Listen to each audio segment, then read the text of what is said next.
Jesucristo tiene la paz para mi vida y tu vida. ¡Aleluya! Tú la buscas en otro lado, vas a perder el tiempo. Solo Jesús tiene la paz porque Él es el príncipe de paz.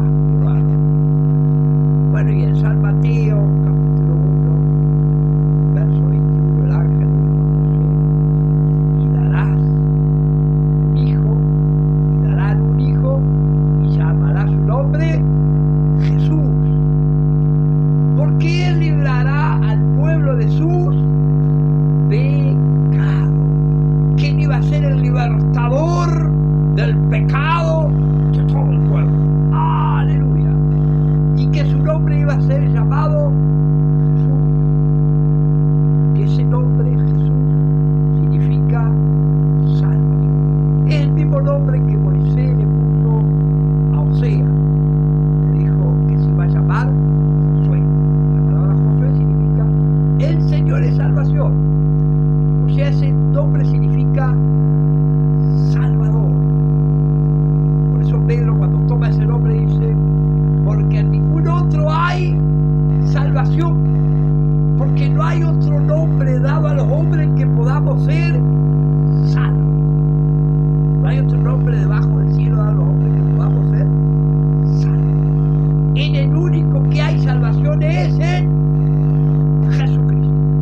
La persona puede buscar lo que quiera, pero solamente cuando viene a Jesús, acepta a Jesús, siga a Jesús, esa persona es salva. Aleluya, porque es el único Salvador que Dios puso en la tierra. Aleluya, se llama Jesús. Querido hermano, si usted estudia la palabra Jesús en los 4 evangelios, la va a encontrar 600. Y la palabra, el nombre que más se usa en los 4 evangelios. Pero cuando entra en Hechos y las cartas, empieza a escribir. Ya empieza a aparecer la palabra Cristo, Cristo, Cristo. Porque Jesús, hasta la cruz, es el Salvador. Ese es el tema que vamos a hablar en esta noche. Pero después de la cruz se le añaden nuevos nombres.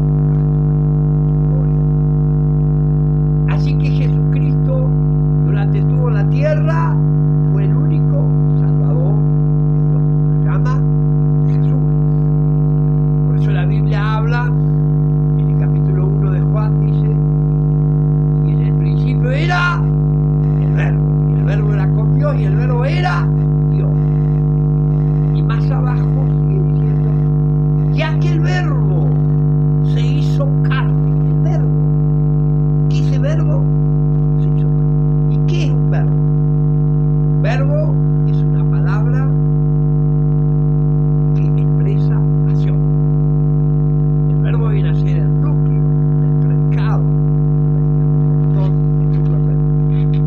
Denota acción. Es una palabra que demuestra acción. ¿Qué significa que Jesús es el verbo? Significa que Jesús es el accionar de toda la obra de Dios. Es el que acciona toda la obra de Dios. Por eso usted lo va a ver en los 4 evangelios continuamente sanando, echando fuera demonios, caminando sobre el mar, resucitando, como decía la pastora. ¿Por qué? Porque el Verbo de Dios continuamente está en acción. Y aún hoy en día, porque la Biblia dice que está sentado a la diestra de Dios, intercediendo por nosotros continuamente. Así que abrí el corazón, porque Él es el Verbo de Dios, la acción de Dios continuamente, el obrar de Dios, y Él va a obrar en tu vida y te va a llenar de bendiciones, y van a venir bendiciones sobre tu vida, porque Él no para. El hombre y la mujer no paran con su incredulidad. Pero si le abrimos el corazón de par en par y le decimos: tú eres el Verbo de Dios, tú eres el accionar de Dios, tú eres el que mueve todo, el que hace todo. Por eso es el Verbo de Dios. ¡Aleluya! ¡Qué tremendo! Bueno, estamos dando un pantallazo, como de los nombres. Y si tuviéramos que hablar uno por uno, tendríamos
nazareno.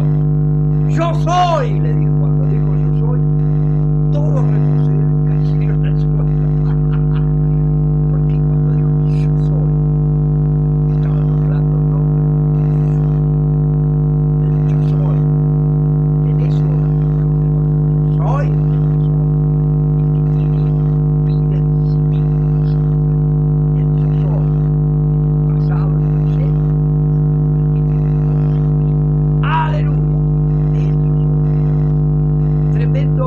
Así que Jesús siempre fue, siempre es y siempre será. Y así, querido hermano, lo llevan a la cruz y ahí lo matan y Él paga en expiación por el pecado de cada uno de nosotros. Pero cuando Él resucita y vuelve a la vida y se les aparece a todos, Mateo 28 dice, escuche bien lo que dice, toda potestad me es dada. ¿A quién se la dio? ¿Quién se la dio? Ahí se le empiezan a añadir cosas. Es como, yo me acuerdo cuando era chico veía los niños me gustaba, usted veía un niño lleno de plumas, toda la vuelta, todo. Pero cada pluma no es que se la regalaba, cada pluma era una hazaña de niño. Cuando mataba a un león le ponían una pluma. Cuando mataba a un oso le ponían otra pluma. Cuando mataba a un tigre otra pluma. Cuando mataba a un cara pálida otra pluma. Pero nosotros lo decía cara pálida. Y la verdad que somos pálidos. ¡Aleluya! Y así se iba llenando de plumas. Cada pluma, mirá. Y algo parecido pasó en Jesús. Le hago ese ejemplo terrenal para que podamos entender nosotros. Y cuando resucita Jesús se le añaden nuevos nombres. Cuando resucita Jesús dijo, toda potestad me es dada en los cielos y en la tierra.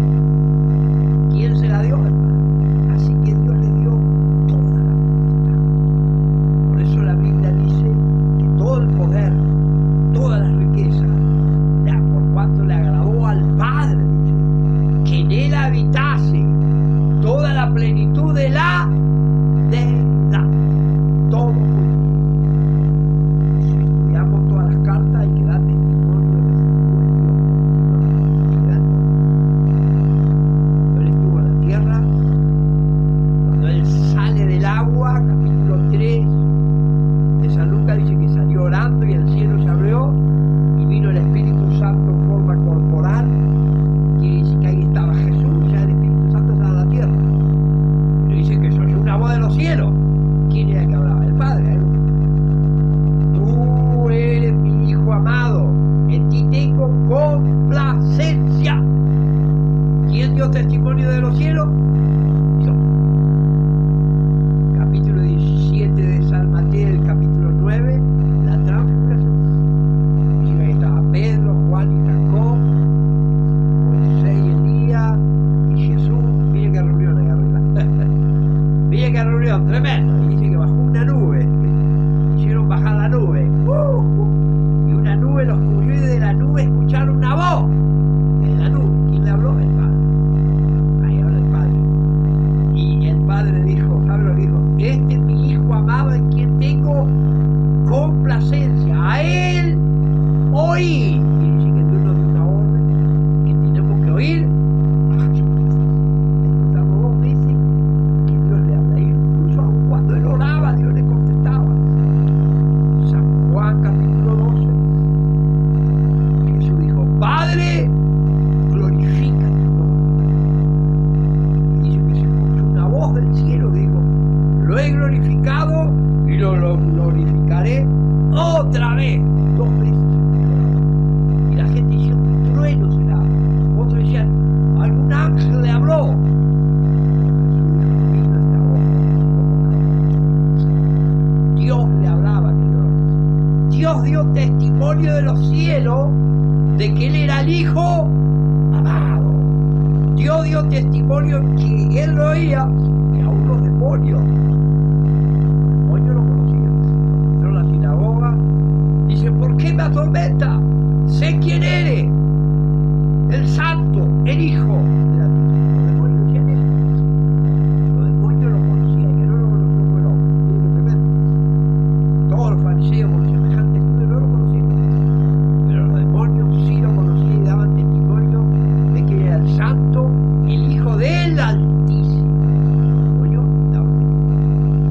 dio testimonio a los cielos.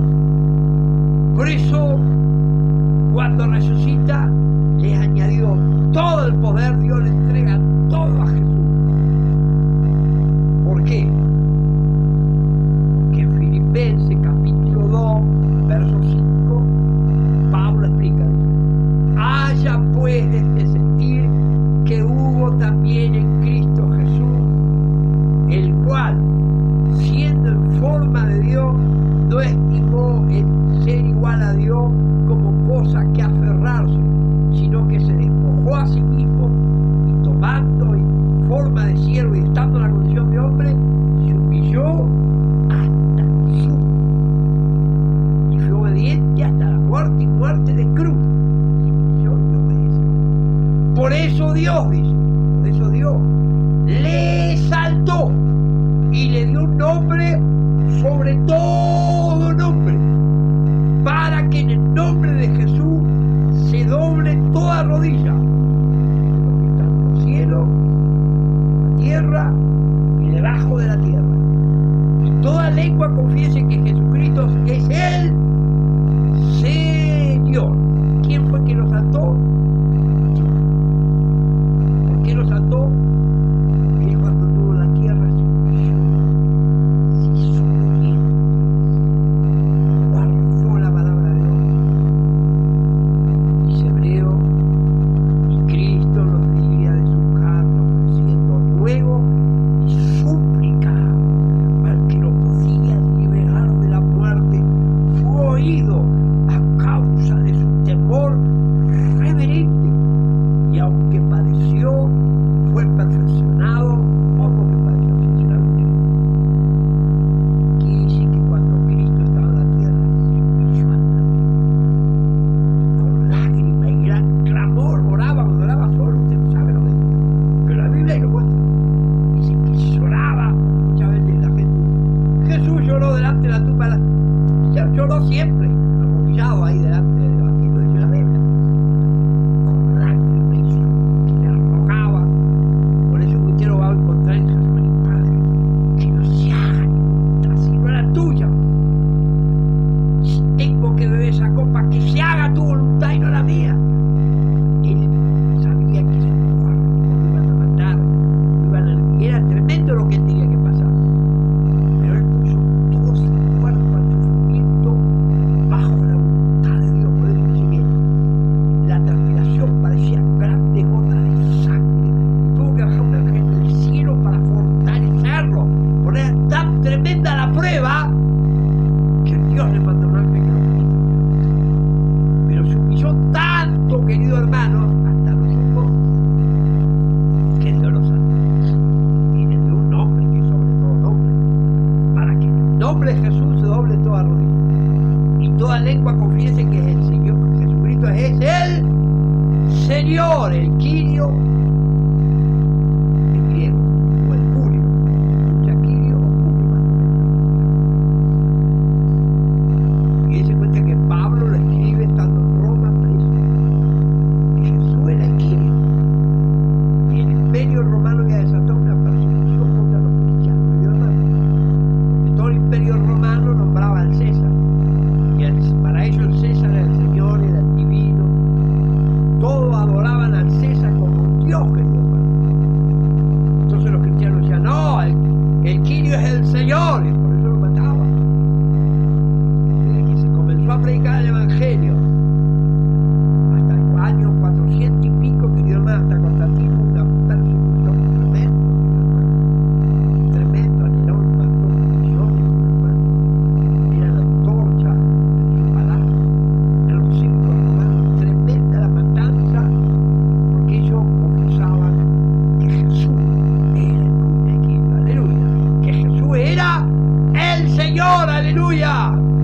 Y la boca, la Biblia dice, que si confesare, que si confesare con tu boca que Él es el Señor, será salvo. Así que el Señor lo nombra Señor de todo. Y nuestro Padre Celestial, Él es el que es Señor. Él, que se cuenta que cuando estuvo en la tierra casi no lo, el único que lo reconoció fue Pedro, que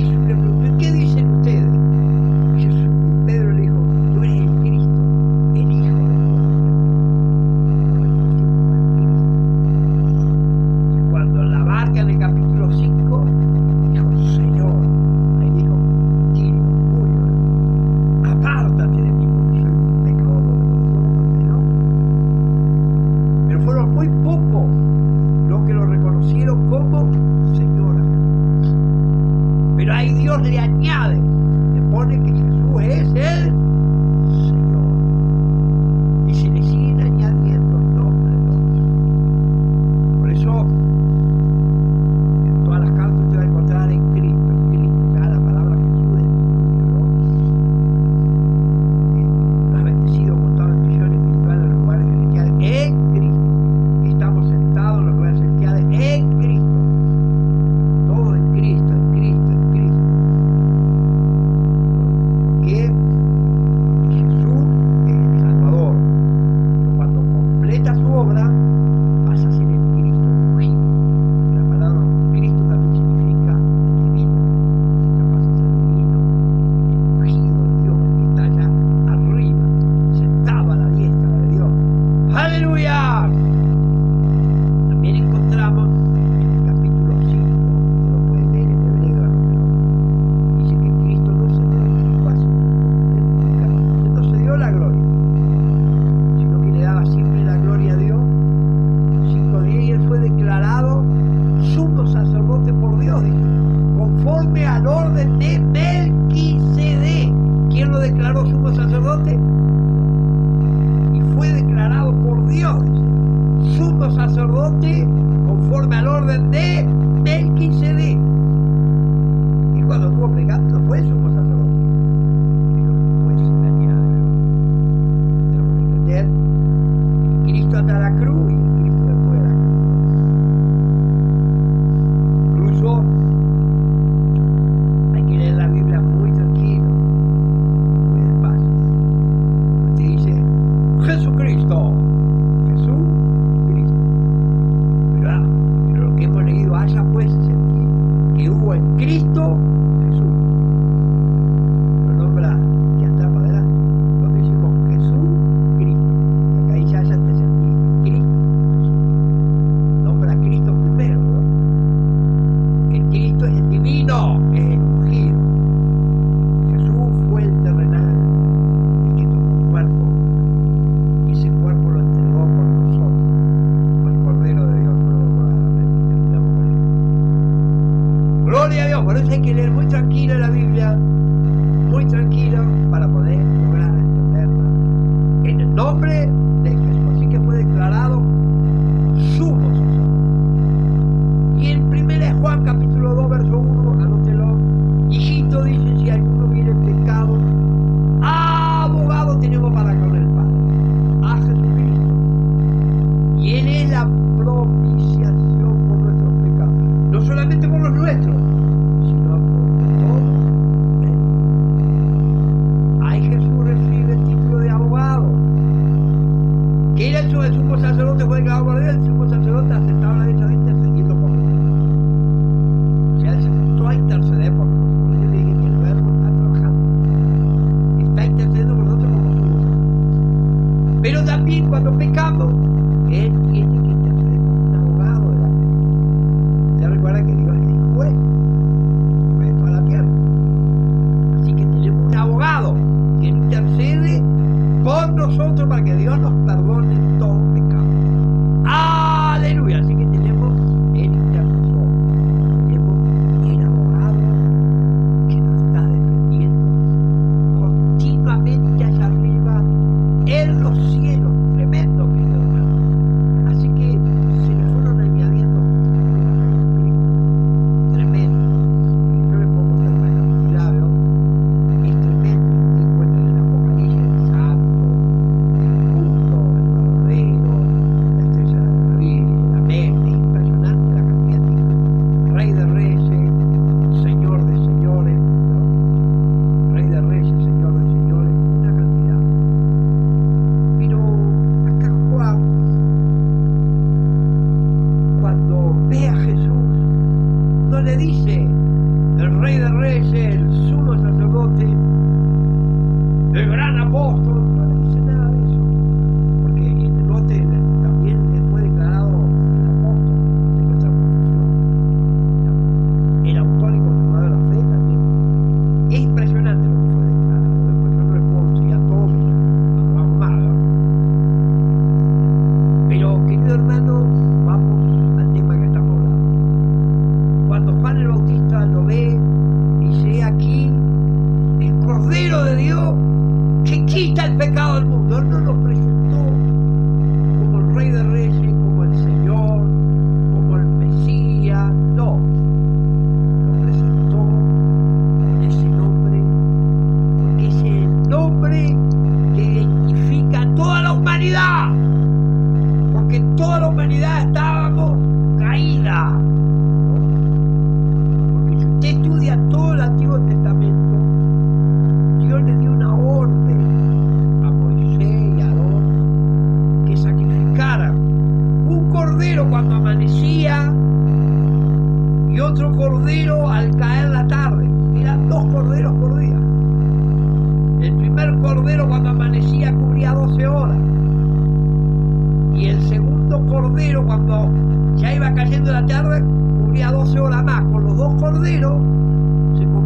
día, una cosa imposible. Y lo mismo en Isaías dice, nacerá una nación de una vez, que en un solo día iba a nacer una nación. En un solo día iba a nacer una nación. Sí, lo hizo Dios. En el año 48 nació Israel. Y en Zacarías, en el capítulo 3, usted también puede leer, y quitaré el pecado en un solo día, dice Dios. Pero ¿cómo lo iba a quitar? A través del sacrificio. Pero ¿a quién se lo iba a quitar? Toda persona que necesitaba. Nosotros vemos que la tierra está llena de violencia, vemos que nos lo ha quitado, parece que. Pero sí, cuando Jesús dijo, Tetelestai, que significa todo está consumado, Padre pagó, es ese momento que el medio tiempo se rajó, y en ese mismo instante Dios quitó el pecado a toda la tierra en una sola vez. ¿Por qué? Ahí aparece la palabra quitar por primera vez en el Antiguo Testamento, que Dios va a quitar el pecado. Y acá está el Cordero de Dios que quita el pecado del mundo. Habla Hebreo capítulo 10, verso 11, y con esto terminamos. Acabamos de mostrar esa misma palabra, tiene lo que dice Hebreo 10, 11, de la hermosa palabra de Dios, dice la maravillosa. Hebreo 10, 11, dice la maravillosa palabra de Dios. Ciertamente, si ya lo tiene, diga amén, gloria a Dios. Es maravilloso estar con Jesús. Lo más alegre es estar con Jesús. La mejor vida es estar con Jesús. Si usted quiere disfrutar de una vida buena, tiene que estar con Jesús. Es maravilloso estar con Jesús. Es ser feliz estar con Jesús. Todo se encuentra en Jesús. Dice la maravillosa palabra de Dios, 10:11, yo le acorto, dice, ciertamente, todo sacerdote está día tras día ministrando y ofreciendo muchas veces los mismos sacrificios, que nunca pueden quitar los pecados. Todos los días sacrificios que no los pueden quitar. Pero Cristo, habiendo ofrecido una vez para siempre un solo sacrificio por los pecados, se ha sentado a la diestra de Dios. Y ahí en adelante esperando hasta que sus enemigos sean puestos por el lado. Porque con una sola ofrenda hizo perfecto para siempre a los santificados. Y lo atestigua lo mismo el Espíritu Santo. Porque después de haber dicho, este es el pacto que haré con ellos, después de aquellos días, dice el Señor, pondré mis leyes en sus corazones y en su mente las escribiré. Y añade, y nunca más me acordaré de sus pecados y sus transgresiones. Porque donde hay remisión de estos, no hay más ofrenda por el pecado. Así que, hermanos, teniendo libertad para entrar al lugar santísimo por la sangre, por el camino nuevo y vivo que Él nos abrió a través del velo, esto es su casa. Teniendo un gran sumo sacerdote sobre la casa de Dios, acerquémonos con corazón sincero. Acá la palabra de Dios nos enseña que los sacerdotes estaban continuamente ofreciendo, pero nunca podían quitar. Jamás. Solamente lo cubría lo cubierto. Pero Cristo Jesús se presenta y hace una sola ofrenda. Y con esa ofrenda quita el pecado. No solamente quita el pecado, hace perfecto para siempre a los santificados. Qué bien lo dice la palabra. En lo espiritual, usted no me ve a mí, yo no lo veo. Pero en lo espiritual es perfecto para siempre. No por un rato, ¿no?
volvía y yo, usted no sabe que me acordé de esto, de vuelta y adentro, yo que tenía una lona y atrás y de vuelta al empezar, cuando tenía media hora todos los días, hasta que un día leyó Romanos 5, dice que por medio de la fe tenemos paz para Dios. Y siguió leyendo y encontró a Jesús, y encontró que la sangre de Jesús nos limpia de todo pecado, que somos libres, el Cordero de Dios. Cuando Juan el Bautista dice aquí, el Cordero de Dios, que quita, este no lo cubre,